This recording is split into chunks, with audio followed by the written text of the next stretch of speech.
সন্তান যাইতে পারবা মুখ দেখাত অসুবিধা নাই, কিন্তু আউরি যেসা মারা গেছন যাইতে পারতা নাই। হুর ঘরের বাই মারা গেছন, মামুর ঘরের বোন মারা গেছন, এইভাবে অমুক চাচার ঘরের বোন বাই মারা গেছন, আপনার বোন বিবাহ দিসলা বোনের শ্বশুরি মারা গেছন, ইটা দেখাত কখনো তাই যাইতা না, বাড়ির ভিতরে থাকতাম। 4 মাস 10 দিন ইদ্যত হওয়ার কারণটা কিতাব, একজন মহিলার স্বামী ছিলাম, 4 মাস 10 দিনে তেন গর্ভধারণ আসরনি না না ওখান বুঝিলাওয়া। মহিলার পেটে যদি সন্তান তখন 4 মাস 10 দিনে প্রকাশ পাইলি বা ও স্বামীর এই সন্তান আসলাম। যার কারণে আল্লাহর বন্দেগান ইদ্যতর প্রতি লক্ষ্য করতাম। আমাদের দেশের মধ্যে কিছু সংখ্যক মা হলে ইদ্যত পুরাপুরি পালন করেন না। মা গজানিয়া রাখবা স্বামী ইন্তেকালের পরে যদি কোনো মহিলা পরিপূর্ণভাবে ইদ্যত যদি পুরা করেন না, তাহলে সেই মহিলা বড় গুনাহগার হইবা। এই মহিলার উপরে আল্লাহর রাসূলে ফরমান ফেরেশতা হল লানত থাকে, ফেরেশতা হলে লানত দেন। মানে স্বামী মরি গেছে, স্বামীর লাগি দোয়া করো, স্বামীর লাগি মাগফিরাতের লাগি দোয়া করো, পর্দা করো। তুমি কয়েকটা দিন ইদ্যত পালন করতে কোনো বেগানা পুরুষের সামনে বাইরিও না, বেফাহশা হালতে তুমি তাকিও না, নিষেধ আইছে। এর লাগি মা বলে কিতা করতা, ইদ্যত পুরা করতা 4 মাস 10 দিন। ভাই মুসলমান, এর লাগি বিশেষ করিয়া দেখুন, কোন স্বামী যদি তান ঘরের বিবিরে যদি তালাক দিলাই, হঠাৎ কোন সময় তালাক দেয়, তালাক দেওয়ার লগে লগে আমরা দেশের কিছু মানছে হয় না, ওরে মাসলা জানেন না, গর্ভবতী মহিলারে বুঝিন তালাক দিলে তালাক হয় না। তা কিছু মানছে হয় না, এক তালাক একটা হইছিল, মহিলা গর্ভবতী, আর একজনে কইতে হুজুর আপনার কাছে আইলাম জানতাম একটা বেটি গর্ভ কিলা তালাক হইল, এটা হয়ে যায়। তালাক গর্ভবতী হইলে কোনো অসুবিধা নাই, তালাক হয়ে যায়। তালাক দেওয়ার সিস্টেম আছে। আল্লাহর বান্দাগান আমাদের দেশের মধ্যে মানুষে আউরে তালাক দিলেন, শরীয়তের হুকুম আছে তালাক দিতা, তালাক কোন সময় দিতা, দেওয়ার তরিকাও আছে। তরিকা কিতাব ফাকিফা ইন তাল্লাকাহা ফালা তাহিল্লা লাহু, তালাক দেও তুমি হালাল অবস্থায়, পাক অবস্থায় মহিলারে তুমি তালাক দেও। আর তালাকু মাররাতান, তালাক দাও তুমি বারবার, হয় একবারে তোমার তালাক হইতো জলদি একবারে তালাক দেওয়া যাইজ না। 3 খান জেন দিলা না যাইজ তরিকায় দিলাম, দিলে কিন্তু ওই যাইব নাজাইজ তরিকায় দিলাম। কোন কারণে তালাক দিতে পারো, কোন স্বামী বিবাহ করার পরে পরের মেয়ে ঘরের মধ্যে আনছ, স্ত্রী হিসাবে তেন গ্রহণ করছেন। এই মহিলা আনার পরে স্বামীর কর্তব্য হইল স্ত্রীরও তেন মায়া করিয়া রাখতা, কারণ মায়া না পাইলে মহিলা স্বামীর বাড়ি থাকতে পারত না। মহিলা স্বামীর লাগি মায়া থাকতো, স্বামীরও স্ত্রীর লাগি মায়া থাকতো, উভয়ের মধ্যে মায়া মহব্বত পয়দা থাকতো, উভয়ের মধ্যে মিল থাকতো। কিন্তু দেখো তার সন্তানে তার মা বাবা ভালাইতে পারত নাই। কিছু সংখ্যক মহিলা হলে শ্বশুরি চাই না, শ্বশুর দেখবারে চাই না, স্বামীর লাগি দুর্ব্যবহার করিয়া থাকো। শরীয়তে কর স্বামী যদি দেখো তোমার মা বাবার দোয়াত লাগি তুমি বঞ্চিত হয়ে যাইতে গিয়া, তোমার মা বাবায় একবারে তোমারে বলি যাইতে মহিলার কারণে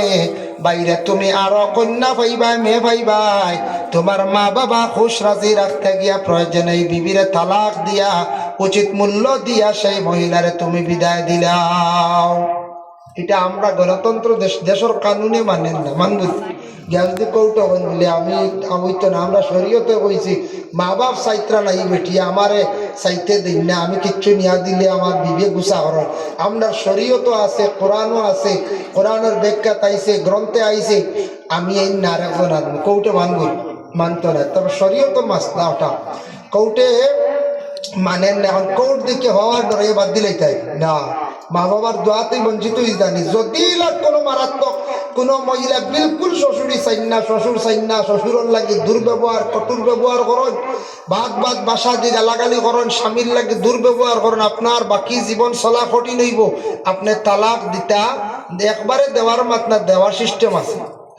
2 নম্বর এইরকম স্বামী স্ত্রী ঘরের মধ্যে আনার পরে ঘরের বিবিরে তান বরণ পোষণ করিয়া যাইতা, যা লাগে তাই দিয়া যাইতা, পর্দার হালতে রাখার চেষ্টা করতাম। এখন এই ঘরের বিবি যদি বিলকুল পর্দা মানন না, স্বামীরে মানন না, স্বামীরা কেতান ইচ্ছা স্বাধীন গেতেন বাজারও যান গিয়া আউরি বেটাইন তোর লগে চলাফেরা করেন যান গিয়া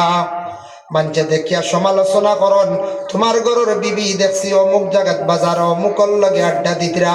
এইভাবে তুমি প্রথমে ফাইজু হুন্না বারবার তুমি ওয়াজ করো বুঝাও মা বাপরে তুমি চাওয়া লাগবো তুমি আমার ঘরের বিবি আমার মা বাপরে তুমি চাইতে লাগবো যতটুক পারো চাও আমার কথা খান্তা মানো এইভাবে বুঝাও পর্দার ব্যাপারে হুকুম করো অন্য বেগানা পুরুষ লইয়া তুমি চলিও না ফাইজু হুন্না ওয়াজ করো বুঝাও কিংবা তো কোনো মহিলা স্বামী থাকা সত্ত্বেও অন্য বেগানা পুরুষের লাগি বাদ খামে জড়িত হয়ে গেছেন গিয়ে আপনার পয়লা বোঝাও বোঝানির পরে হইছে না তারপরে কি করতে হয় প্রতিবেশী মানুষরা নিয়ে তার মহিলারে বুঝাও হইছে না বাবার বাড়ি খবর দেও বাবার বাড়ি এলায় বুঝাইছন হইছে না তখন হালাল অবস্থা প্রতি মাস পাক হালতে বেমার থাকা অবস্থায় না শরীয়তর হুকুম হইল তুমি অগবিবি তোমারে আমি ও দোষের কারণে তুমি আমার মা বাপ চাও না কিংবা তো তুমি পর্দা করো না আমারে গণ্য করো না আমার হুকুম মানো না নামাজ বিলকুল পড়ো না আমি তোমার লিয়া জীবন খাটানি সম্ভব নাই অগো বিবি ও দোষের কারণে আমি তোমারে দিলাম এক তালাক বিয়া হব গেছে না এর পরবর্তীতে ভাদর মাসও দেখছেন ঠিক হয়ে গেছে আর লাগতো না এক তালাক হইলে ডর হইব না বাক্কা তিন হাত দিয়ে এখন কমে গেছে না ভাদর মাসও ঠিক হয়ে গেছে 2 নম্বর মাসও ঠিক 3 নম্বর মাসও আবার দেখা যায় বেরাম বলে তোমারে আমি ও দোষের কারণে আমি দিলাম আর এক তালাক 2 তালাক আবো বিবাহ গেছে না ঠিক আছে 3 নম্বর মাসও যদি দেখুন আর হইতো না বাকি জীবন খাটানি সম্ভব না হয় তখন আপনি সেই মহিলারে সুন্দর করি আর একটা তালাক দেখা 3 তালাকে কোন স্বামী যদি মাসে মাসে তালাক দেন এই মহিলারে আর জীবনে গড় আনতা নাই কারণ হুশ জ্ঞান ডাকিয়া 3 তালাক দিছ আর আমরা দেশে এর গুছা করি আঁকতে হয়ে যায় না এটা হইলে গুছা করি আর বাদে খালি মুক্তির বাড়ি দুল এটা কোনো লাইন জোড়া লাগাই যায় গুছা করি একলগে দিলা 3 গান আর দিয়া বাদে কই তাই শুনলাম কিতারে তালাক গুছা করে দিলেও হয় একগুড়ে কবে হুজুর খুব গুছা করে দিছি এক মুফতি সাহেবের কাছে গিয়ে একজনে কইল হুজুর গুছা করা তো হারাম ঠিক আছে আমি তালাক দিছি যে এটা ভূত পাইছি না ওলা গুছা উঠিছিল গুছা বলে গুছা করছো আর খিতা করছো বলে গাছ গুছ কাটিয়া রাখছি না মুফতি কইলে গাছও গুছ দেখি গিয়া দেখো সারা আটি বলার গাছ কাটি বুঝাইছি কইলা না তোমার তালাক হয়ে গেছে বলে কি গাছ নো কাটিলাম গুছা ভূত পাইছি না বলে একটাও তুমি কুলবো তোলা কাটিছো না আইল বলা না বলে আটি বলা বেগামা গুণ কাটিছে তোমার পুরা হুশ আসলো তুমি হুশে বুঝে তালাক দিছো বুঝাইছি গতিকে তালাক দিন গুছা করিয়া বাদে হয় কি লাগালি জোড়া লাগাইতা তালাক বিবি আপনারে দেওয়ার অধিকার আছে শর্তই বলা আউরি দিতা না 3 মাসে 3 আন একবারে দিলে গুনাহগার হইবা আপনি আমি তালাক ইলা যদি দিলাই যার জন্য আল্লাহর বান্দাগান যদি কোনো ভাইয়ে তালাক দিলাইছন দেওয়ার লগে লগে এই মহিলা স্বামীর কাছ থেকে আলাগ হয়ে যাইতা স্বামীও আলাগ হয়ে যাইতা এই স্বামী তার নিগর স্ত্রীর লাগি ফোনেও আর কথা করতা না আর তাই দেখাও করার যাইতা না আর তান ঘরের বিবি এখন আর রইছই না আলাদা হয়ে গেছে সম্পর্ক কাটা হয়ে গেছে গিয়া এখন শরীয়তের ফায়সালা হইল দেখতা কোনো লাইন এটা সংশোধন হয়নি গতিকে আল্লাহর বন্দেগান আমরা দেশ তালাক দেওয়ার পরে বাদে স্বামী হকলে ফোনও আবার মাতন বিবি আবার মাতিতা হয়তো তুমি তা খাম করলা কিতা উপায় নাই স্বামী হয়তো মাতিস না লাইন করিয়ার মুফতি সাহেব দরিয়ার বুঝাইছি ফোন চলে আর না ডাইরেক্ট হাঁটা এলা অনেক সময় ফোনে দম দম আলোচনা চলে গুনাগার হইতা তালাক হওয়ার লগে লগে শেষ ইদ্যত পুরা কর্তা কতদিন বলে 3 মাস 10 দিন 3 মাস 10 দিনের পরে বিবি অন্য স্বামী গ্রহণ করতে পারবা এই স্বামী যদি আর নেন না আর স্বামী যদি নেন এটা সংশোধন করিয়া আবার বিবাহ করতে আবার বিবাহ দুয়ার হইতো আবার লইয়া যাইতা আর যদি নেন না তাহলে এই স্বামী এই স্ত্রী তার 3 মাস 10 দিন পূর্ণ হওয়ার পরে তাই অন্য স্বামী গ্রহণ করতে পারবা ইদ্যতর আগে বিবাহ জায়েজ নাই ঠিক তেমনি ভাবে স্বামী মারা যাওয়ার পরে আল্লাহর বান্দি অকলর এইভাবে 4 মাস 10 দিন পরে তাই অন্য স্বামী গ্রহণ করতে পারবা নতুবা জায়েজ নাই ভাই মুসলমানের কারণে মায়ের পেটের সন্তানের রূপটা যখন দেওয়া হয়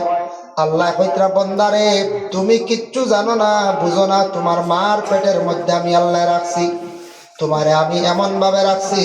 দুনিয়াত মাথার নিচের দিকে তাকলে পা উপরে দিয়ে উঠলে বেশ সময় টিকা সম্ভব নয়। আমরা রে আল্লাহ মায়ের পেটের মধ্যে রাখছন, মাথার নিচ দিকে আসলো, পা উপর দিকে আসলো, তবে গুল করিয়া সজদার আকারে আল্লাহ মায়ের পেটের মধ্যে রাখছন। আল্লাহ কইতারে বন্দা মায়ের পেটের মধ্যে আমি রাখলাম, তোমার সজদার আকারে রাখছি, জমিন আসার পরে তুমি আমারে কি করতাই বলে সজদা করতাই।